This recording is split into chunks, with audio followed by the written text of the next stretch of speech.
Hello everyone, in this video I am going to show you how you can get rid of virus that when come into your PC and it will redirecting you to different websites.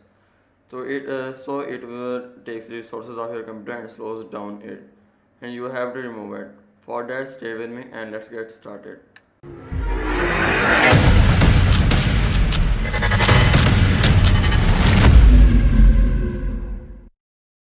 First of all, you have to go to the three dot menu, and here you have to click on settings, and here at the bottom click advanced and come more at the bottom, and here you will see the option clean up your computer. Click on it and find harmful softwares and clean it.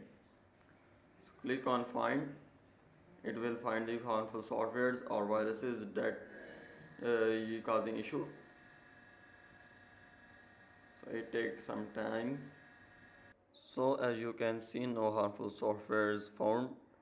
So it takes 5 or more minutes to complete this action.